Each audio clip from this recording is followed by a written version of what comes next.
الحمد لله رب العالمين والصلاة والسلام على رسول الكريم وعلى آله وأصحابه ومن استنى بسنته إلى يوم الدين. All praise is due to Allah, and may Allah's peace and blessings be on the last Prophet Muhammad sallallahu alayhi wasallam, and on all those who follow the path of righteousness until the last day. The topic of this evening, changing the nation through education, is the motto of the Islamic Online University. The nation that is being referred to here is the Ummah. And education, primarily that of Islamic education.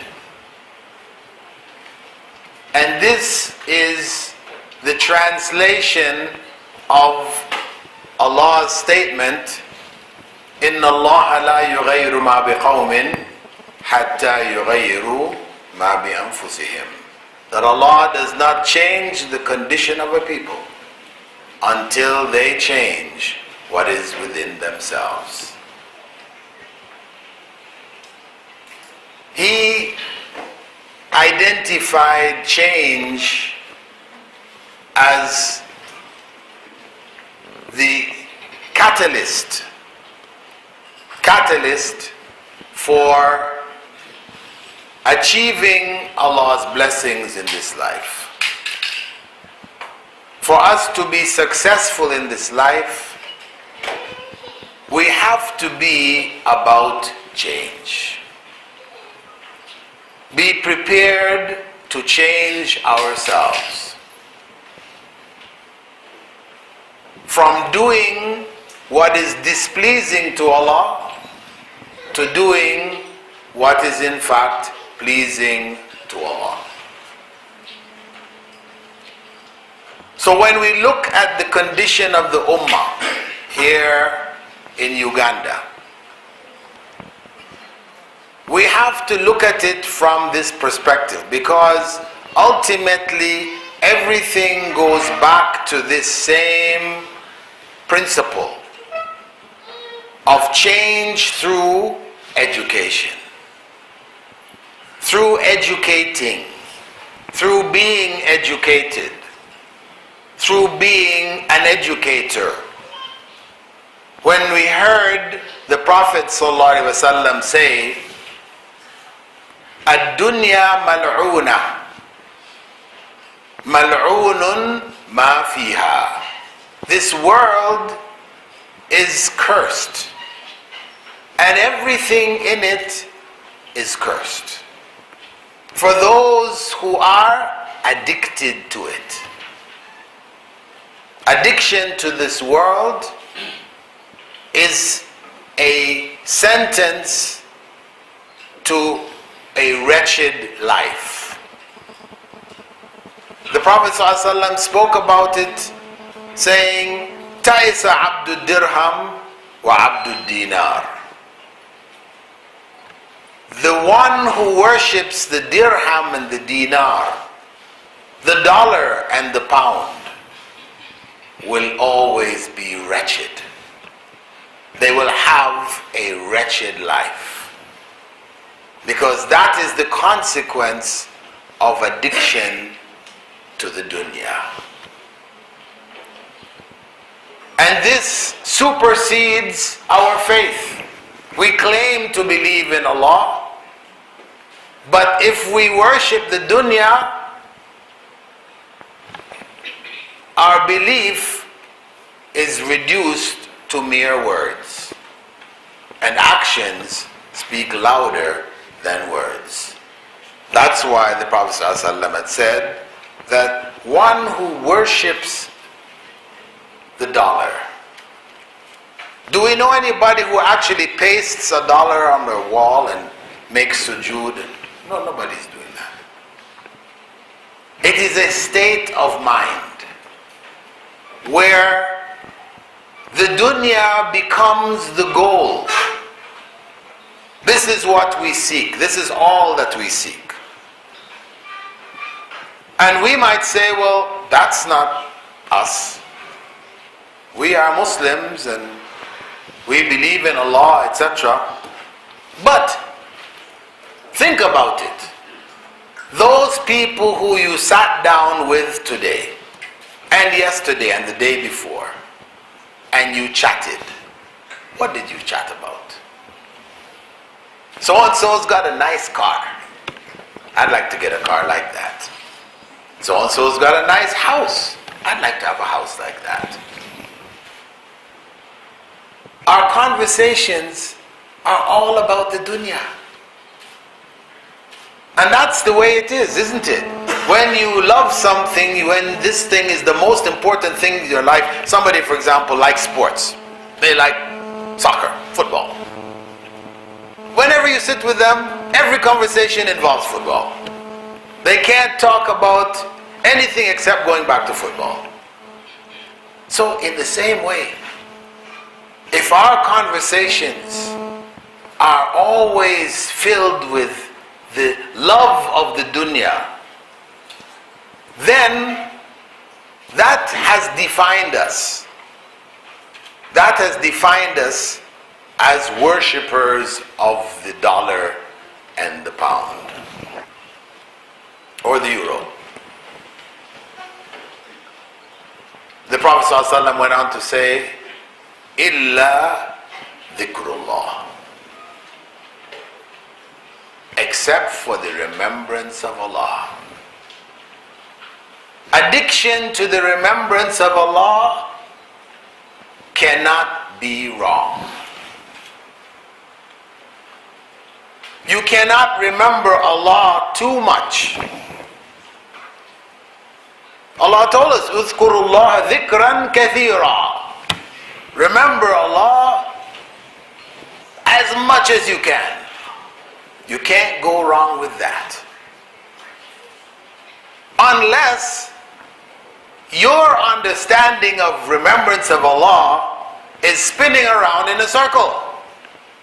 We have some Muslims who will wear a tall tabush and a thobe that is wide, and then they stand and they spin around and they say, this is how Allah is worshipped and remembered by Rasulullah sallallahu alaihi wasallam.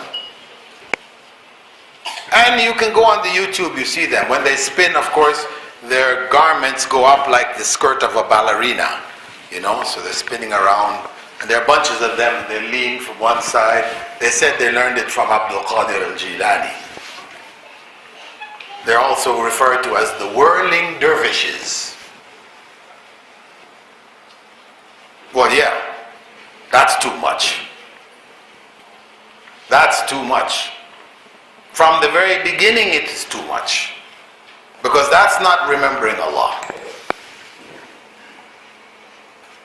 We remember Allah according to the way of Rasulullah sallallahu alaihi wasallam. He taught us how to remember Allah. We have no record of him remembering Allah by saying, as we have some saying, Allah, Allah, Allah, Allah, Allah, Allah, Allah, Allah, Allah. We have people remembering Allah like that. That's too much. Rasulullah sallallahu alaihi wasallam never did it. Some of them will go from Allah, because originally it is Allahu, and just say who. We say, that is not remembering Allah. That is something else, something you made up.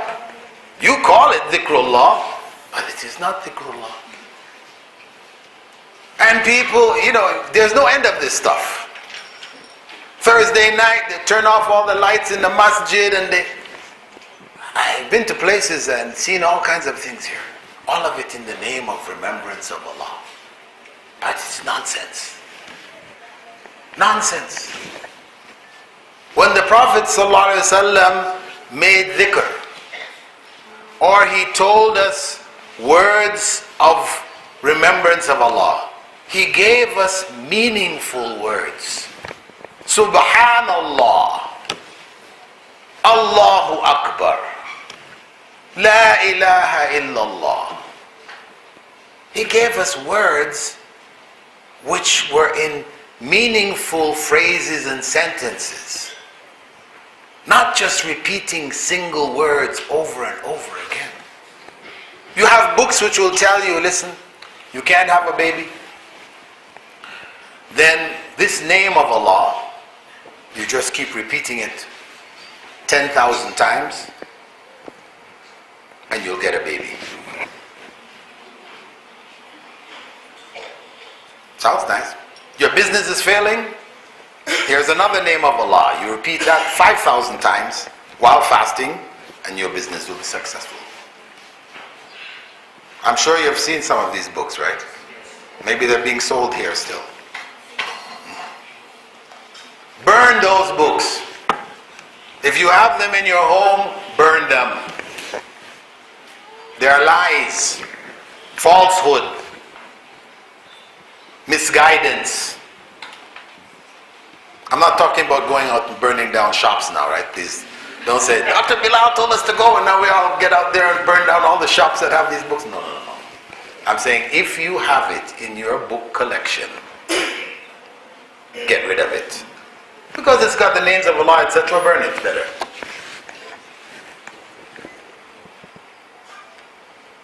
Islam, remembrance of Allah, has to be in accordance with the way Rasulullah sallallahu alaihi wasallam taught us. That's what he was sent as, the teacher. He taught us. And he said, مَا تَرَكْتُ شَيْئًا يُقَرِّبُكُمْ إِلَى اللَّهِ إِلَّا وَأَمَرْتُكُمْ بِهِ.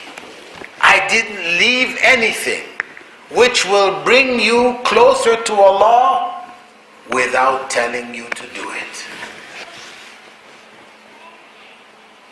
Is there anything after that? Is there any room after that to say, well, I want to celebrate the Prophet's birthday. It's a good thing. It reminds us of the Prophet ﷺ. And we love the Prophet ﷺ. Is there room for that? There is no room. If the Prophet ﷺ did not instruct us to do it, then know that we don't need to do it. It is not pleasing to Allah, no matter how pleasing it might be to us. We might see it as something pleasing. We have grown up in a society where birthdays are celebrated. As a child, we love to have our birthday celebrated. Birthday celebration is a wonderful thing. So, why not celebrate the Prophet's birthday? This is the logical argument. But that logical argument becomes illogical when we hear Prophet Muhammad ﷺ say, if I didn't tell you to do it, it will not bring you closer to Allah.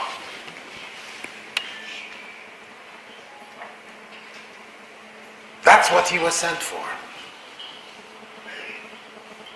So he said, إِلَّا ذِكْرُ اللَّهِ, except for the remembrance of Allah. وَمَا وَالَا, and whatever helps us to remember Allah. وَعَالِمًا وَمُتَعَلِّمًا, and the teacher, the scholar who teaches, and the student. So he praised remembrance of Allah. And what helps us to remember Allah? He praised that. That is the best of acts. It is the expression of taqwa. highest relationship that a Muslim can have is to be a teacher or a student, preferably both. To be a teacher and a student. عالما ومتعلما. So what is the teacher-student relationship about? It is about education. That's the point. It is about education. Prophet Muhammad sallallahu alaihi wasallam was the ultimate educator. That's who he was. He was the ultimate educator. So when the message came to him in Mecca, and he was commanded to teach it, the role and the way that he took was a peaceful way. He called the people, he spoke to them. He went to visit tribes, he went to visit delegations that came for Hajj. He tried everything, trying to speak to the people, to convey the message to them.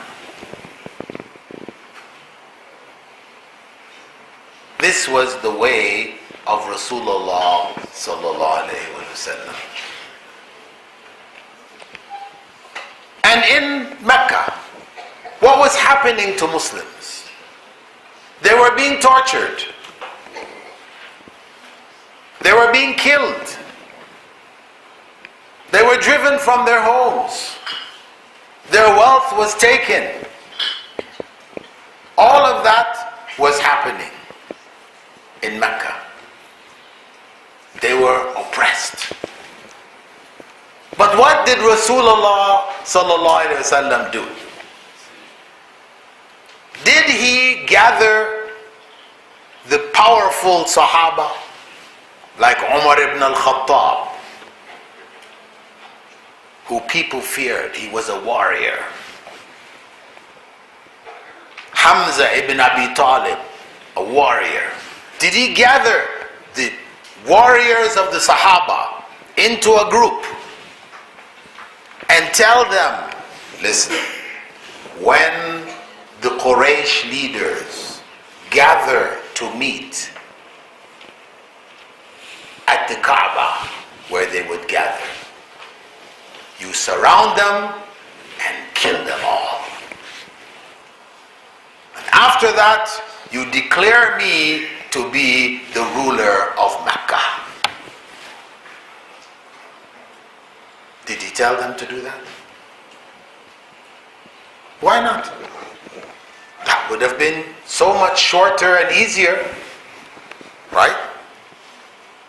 So much shorter and easier. Just wipe out the leaders of Quraysh, take over, declare Sharia, end of story. But Rasulullah sallallahu alaihi wasallam did not take that path.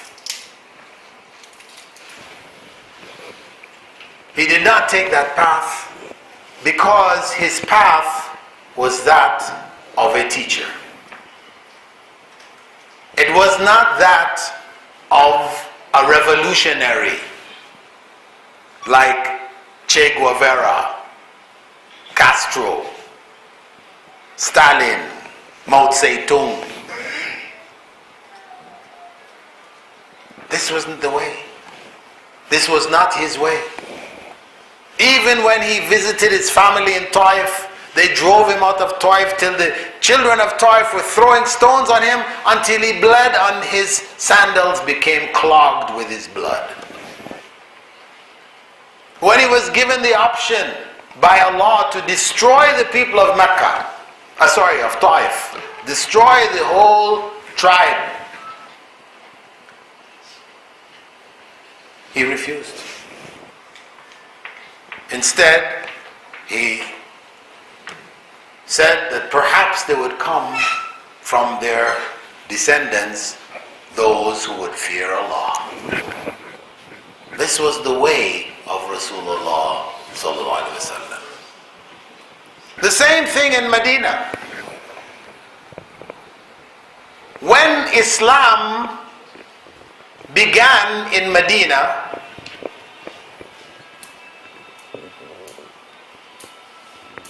where people had come for Hajj from Medina and heard the message and accepted it,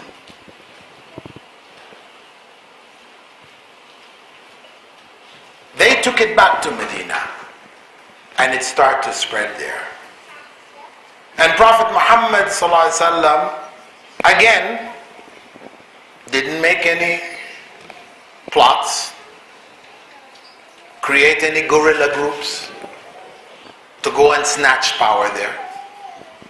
He sent Mus'ab ibn Umair, one of his companions, the most educated among them. Among the most educated, he sent there to live with them and teach them. To go there, live with them and teach them. That's what he did. And he taught. And Islam spread. And when Quraysh decided to try to kill Prophet Muhammad sallallahu alaihi wasallam, Allah told him to go to Medina. And he went. And again, when he came to Medina, did he grab power?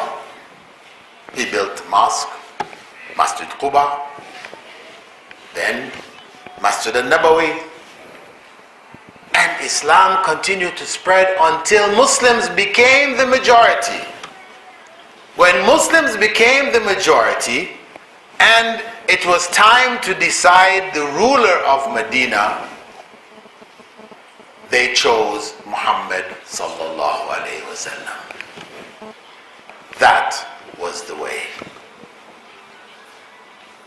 It was not the way of those we hear about today, who claim to be defending Islam, establishing Islam, protecting Islam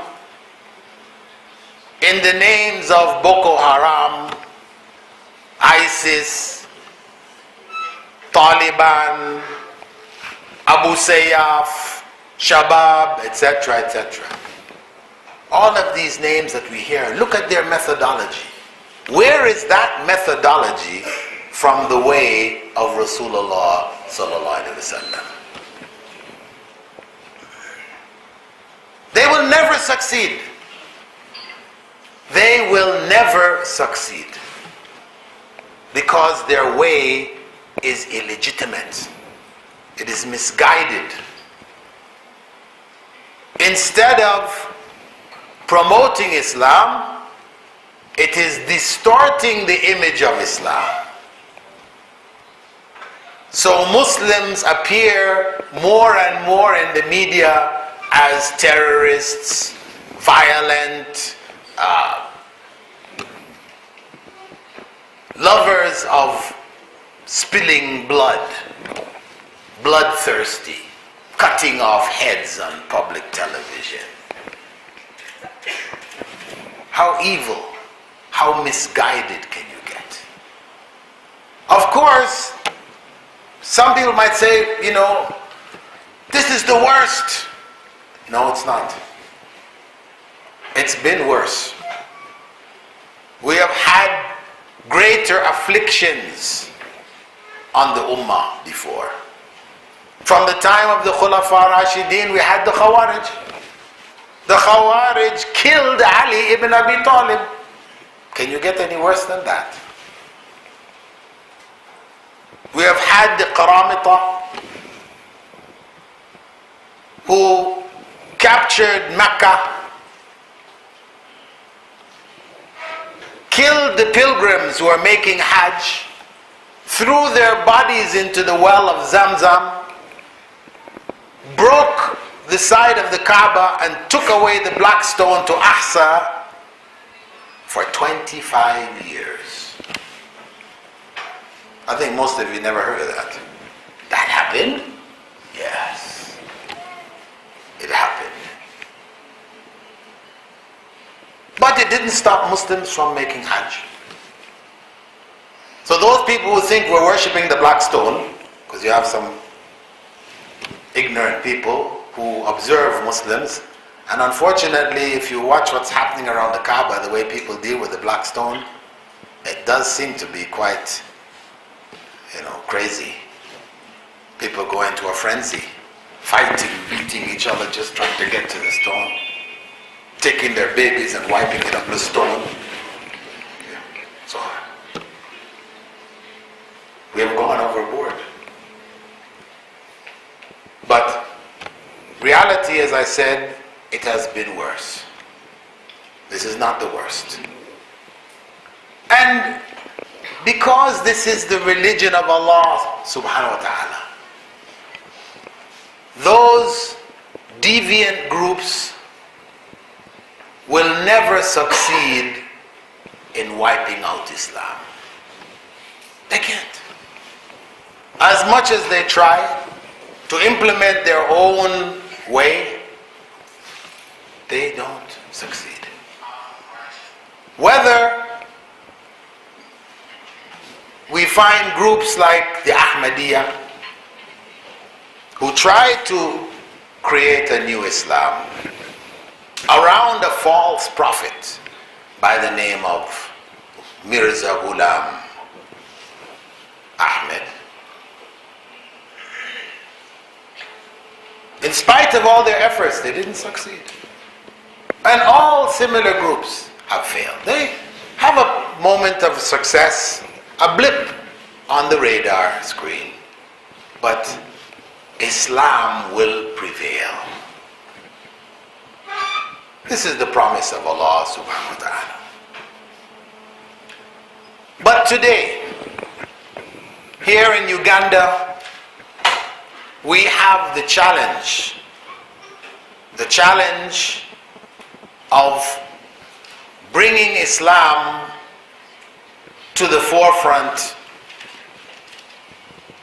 of establishing the Muslim community as a positive element in the society, overcoming all of the false propaganda,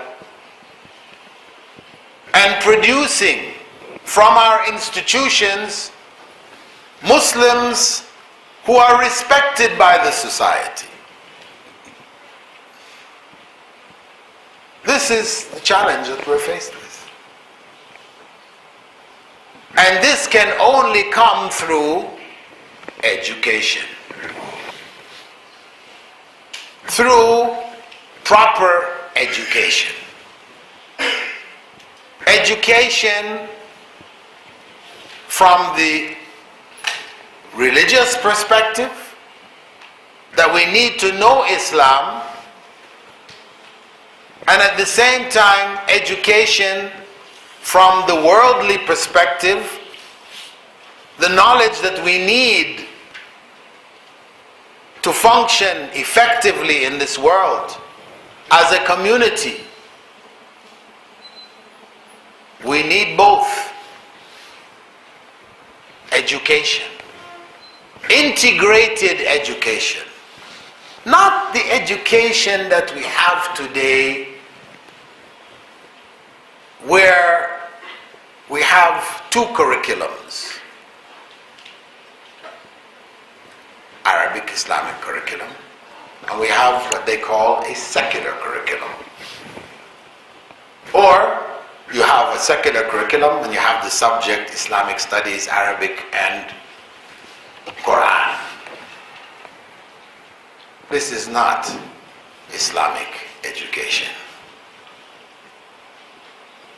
This is a product of a mindset.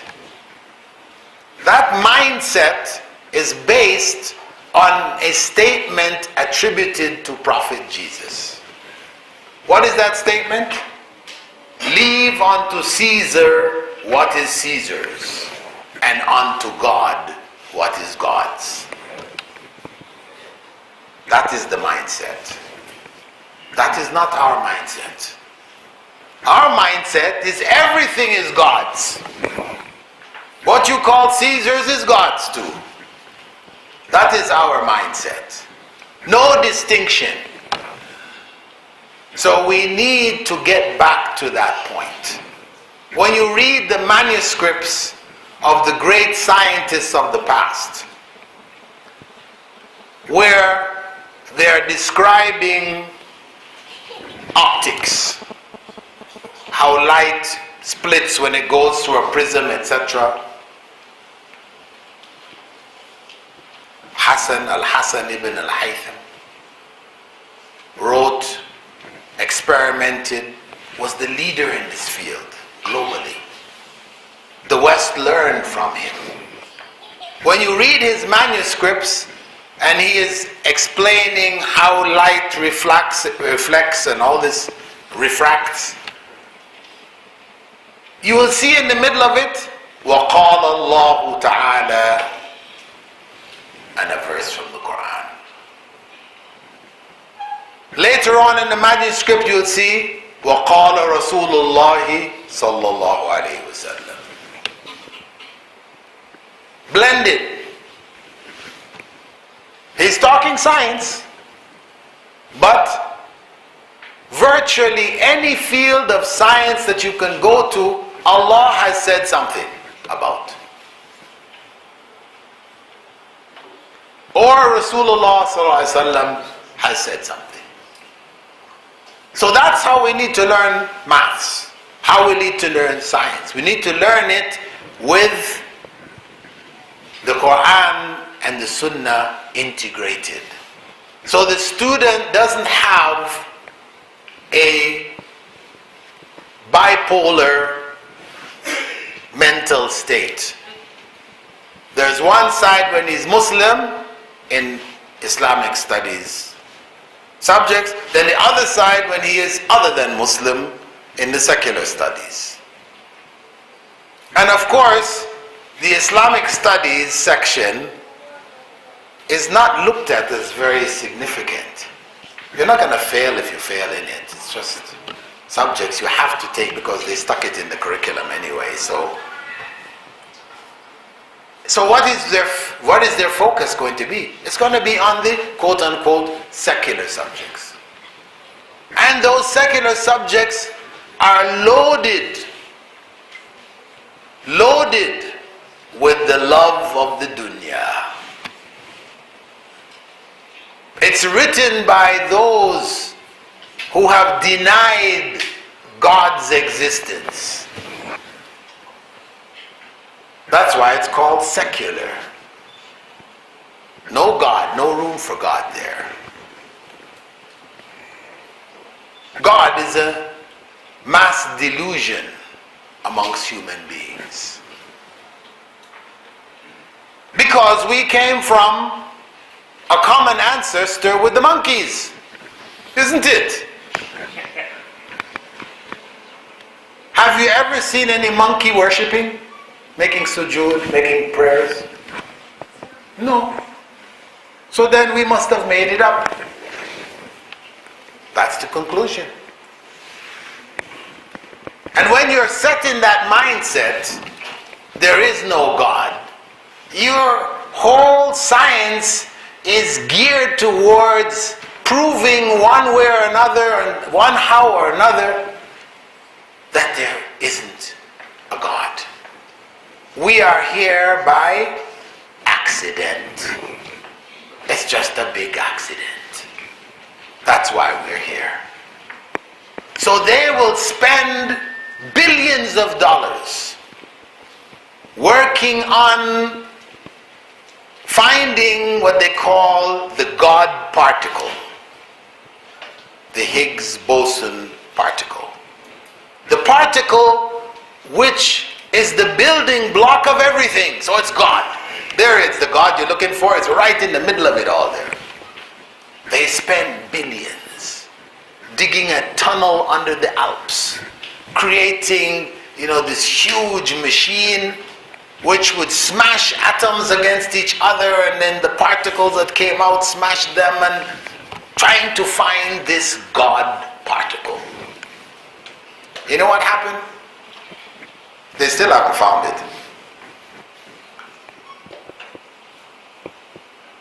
While they were trying to find it, they accidentally found the internet. That's what happened. As they say, go Google internet origin, you will see. I'm not making up a story, you read it. They say it was found by accident. You know what the internet has done for us, Muslims? At a time when we had no control over the world media, television, radio, magazines, everything was totally in the hands of Western civilization. We were just being painted in the worst possible images, and we had no say. Our words could not be heard. At this weakest moment, Allah gave us the internet, where everybody is equal. Even the smallest kid in your home can get up and go write something, and people will see it. So we now had an opportunity to defend ourselves and say what Islam really is, and massive potential. The internet, an accident found while searching for God in nature. Allahu Akbar. And this is how Allah works.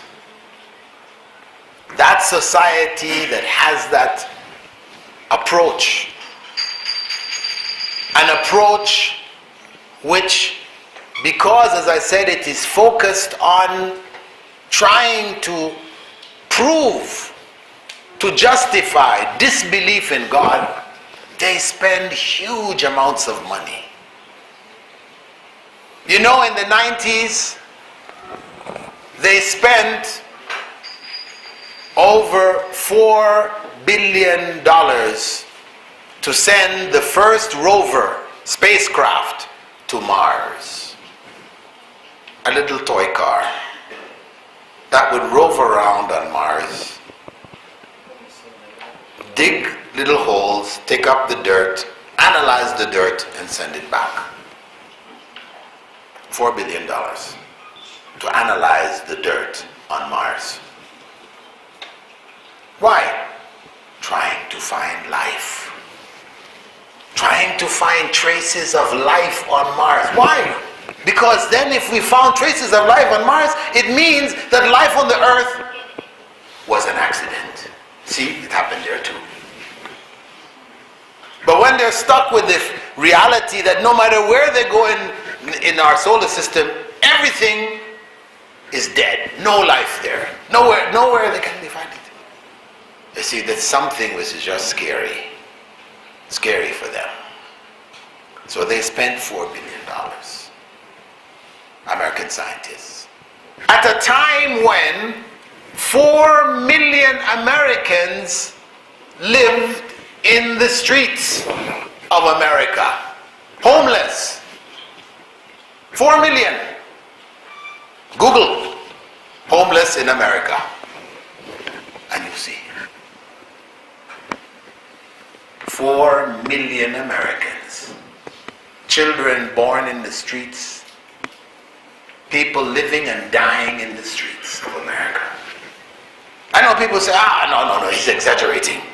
We've seen pictures of America. We've seen it on TV. We've seen all the big buildings. No. Yes, those are there. But this is the cold reality. And this is where and what Islam has to offer to humankind. It's to bring human beings back to the realities.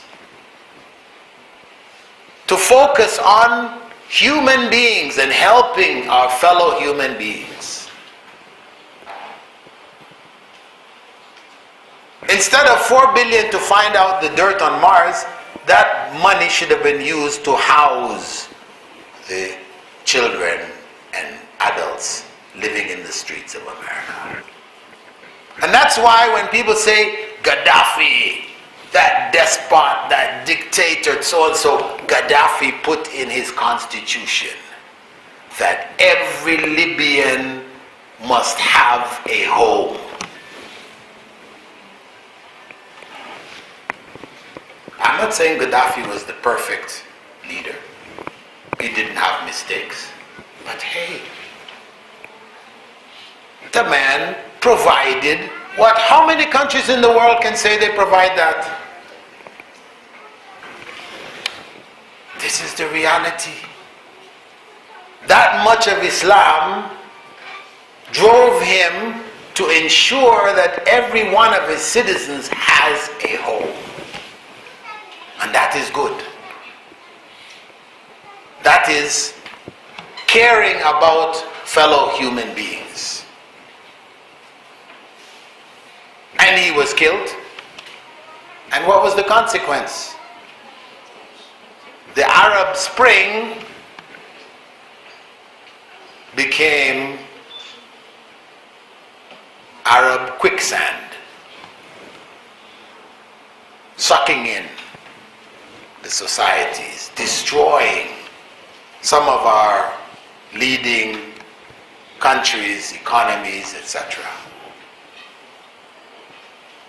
So, when we look at our situation today, which we said can only be changed through education, we have to tackle it on all levels.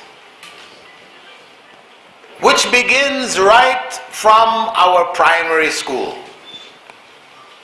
teaching all the way up, integrating knowledge, having an Islamic perspective, because you know what's coming? I'm Canadian, a Canadian citizen, born in Jamaica. In 2013, Canada, in Toronto, Ontario, passed a bill called Bill 13. Bill 13 made it legal to teach homosexuality to children in kindergarten. Can you believe that? They made it legal to teach. It became the practice across the province to teach homosexuality to children in kindergarten. We don't need to talk about what's going on in grade 1, 2, 3, 4. They're from kindergarten. Now you might say, how can they possibly teach homosexuality to little children, 3, 4 years old, 5 years old? How could they do that? The homosexuals were ready. They already had books designed specifically to reach out to the youngest of children. So how do you teach homosexuality to a child? You tell him the story. You have a storybook nicely illustrated called My Two Dads. What? My Two Dads? Yeah. In the storybook, Johnny has a dad and a mom. But Tommy has 2 dads. And Tommy's 2 dads take him everywhere. They take him to the park, they take him to the beach, they take him to this and to that. Has a wonderful time. That's the story. They've put in the mind of the child that you could have 2 dads. Not only that you could have 2 dads, but it's likely that you're going to have a great time with your 2 dads. Better than when you had only a dad and a mom. Look at that. A'udhu billah. So if we are not aware and conscious and prepare our syllabi that we teach in schools, then that's coming. I know, alhamdulillah, the president of the country has taken a stand. But is he going to be here forever? And who replaces him? You don't know. You don't know. The homosexual agenda in education is massive. So we have to take hold of education in our own hands to ensure that our generation to come are rounded in their education. They know who they are. They're not confused. They're clear. They graduate as righteous Muslims. Not as they're graduating today. I have been to schools. I have spoken to students here in Uganda as well as elsewhere. And invariably, when I ask the students to raise their hands and swear by Allah that they have never cheated on a test or examination, they couldn't raise their hands. These are Muslim students in Muslim institutions. I know you're laughing because if I asked you here now, I will get the same result. I don't want to embarrass you enough. We'll leave it at that. But this is the reality. We have lost the focus in our education because Prophet Muhammad ﷺ said, إِنَّمَا بُعِثْتُ لِأُتَمِّمَ مَكَارِمَ الْأَخْلَاقِ. I was only sent to perfect for you the highest of moral character traits. Islam is morality. So if our schools are producing students who are immoral, we have failed. And of course, invariably when I ask them, didn't you hear the hadith, man ghashana? They all repeat, فَلَيْسَ مِنَّا. Everybody knows it. Everybody knows it. But there is a dichotomy here. There is a gulf that has appeared between the two. The knowledge and the implementation of the knowledge. So we need to bring morality back into the classroom. No class should be taught in any subject without a moral message being given. This is Islam. It's about morality. So this is our challenge. To change this nation, we need to bring morality back into the classroom. We need to take ownership of our educational process to make it one in which we are infusing, integrating all aspects of knowledge. This is the challenge before us, to change this nation through education. Seeking knowledge and obligation made easy. Thought about studying for a long time? Tuition fees keeping you from actually starting? Islamic Online University has led a revolution in online learning. The world's first tuition-free degree, BA in Islamic Studies. Access the knowledge, any place, anytime, anywhere. It just doesn't get any easier than that. Classes, texts, assignments, completely online. Set your own schedule for the semester. No overseas travel required for the exams. Subjects taught by qualified English-speaking scholars. Weekly live sessions in virtual classrooms. With curricula based on those in Al Madina University in Saudi Arabia. Al-Azhar University in Cairo, and other reputable institutions around the world. Why wait any longer? You pay just a symbolic registration fee and are ready to begin the adventure of higher education. The most diverse student body of any university in the world. 130,000 plus registered students from 217 countries. Log in to the website for more details. www.islamiconlineuniversity.com